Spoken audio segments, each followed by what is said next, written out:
Let me read to you a passage from the 7th chapter of St. Matthew's Gospel, verses 12 to 14. It's the Gospel for Tuesday of the 12th week in Ordinary Time. St. Matthew writes, Jesus said to his disciples, "In everything, do to others what you would have them do to you. For this sums up the law and the prophets. Enter through the narrow gate. For wide is the gate, and broad is the road that leads to destruction, and many enter through it. But small is the gate, and narrow the road that leads to life, and only a few find it." That's from Matthew chapter 7, verses 12 to 14. What does it suggest to us? Well, there are very many differences between the Old and New Testaments, which is to say that there are very many differences between the person and teaching of Christ and what God had revealed to his chosen people to that point. Putting it more accurately, there are very many developments in the New Testament of the revelation God had granted to his people in the period represented by the Old Testament. As the author of the letter to the Hebrews expresses it, in chapter 1, God, who at different times and in different ways spoke in the past by his prophets, has now spoken by the Son. One of the many notable developments in divine revelation that came in the teaching of Christ is the greater clarity as to the last things facing man. What faces man at the end of his mortal life?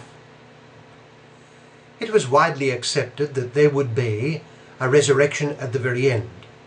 For instance, when our Lord told Martha that her brother Lazarus would rise again, she said that she knew he would rise again in the resurrection at the last day.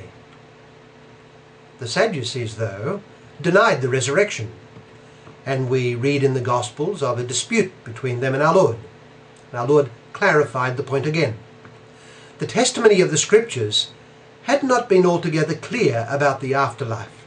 For instance, when Saul approached the witch at Endor to summon up the ghost of Samuel, Samuel is portrayed in the text as coming up from Hades and telling Saul he would be with him on the morrow. There is no discrimination between Saul and Samuel in their place of abode in the afterlife.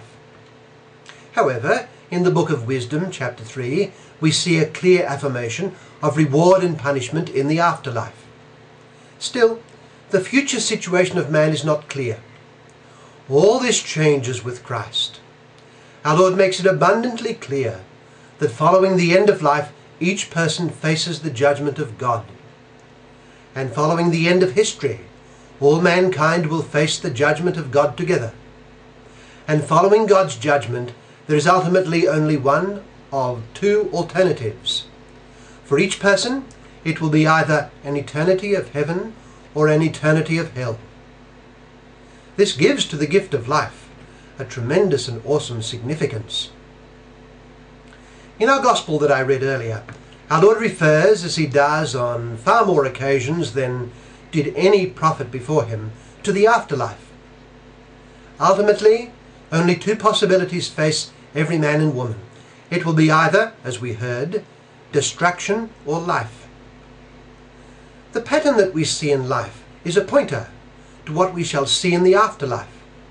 There is, we might say, an analogy or a likeness between the two. In ultimate terms, we see around us either life or death. Things are living or they are dead. They live or they die. In a battle, these are the only two prospects facing every soldier. He will live or he will die. When a person rises from his bed in the morning and looks ahead, there are two ultimate possibilities. He will live through the day or he will not. If he lives through it, he should make the very best of it in view of that day when he will not live through it. In the off chance that he does not live through it, he ought to be prepared for what will then follow. This dark situation has its parallel in the afterlife. Following the judgment of God, which follows death, each person will be either saved or he will be lost. If he is saved, he probably will need to be purified of the remnants of sin before admission into the all-holy presence of God. And this purification the church calls purgatory. If he is lost because of his unrepented mortal sins, then it will mean a living death for all eternity. It will be a living destruction, an eternal fire that is never extinct. There are two paths in life, and we must take one of them. As our Lord says, there is a path that leads to destruction, and there is a path that leads to life. Our Lord says that we must enter by the narrow gate, because it is that narrow gate and that narrow road that leads to life. This is the road of the commandments of God and of the person of Christ. The broad road and the wide gate, which is to say the easy path of self-seeking, leads to destruction. The choice is clear, and it is unavoidable. So we must choose well. You know, at the time of the Reformation, there was a famous dispute between Luther and Erasmus. Erasmus stressed free will, and in his presentation, he did not really represent well the Catholic teaching on grace.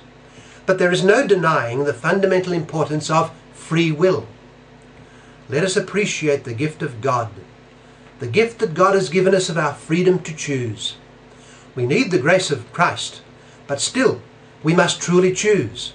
We must cooperate with the grace freely and deliberately. This choice is made every day. It is a choice for Christ. It takes us along through the narrow gate and along the narrow road on to life everlasting. Let us choose for Christ then. So then, now I begin.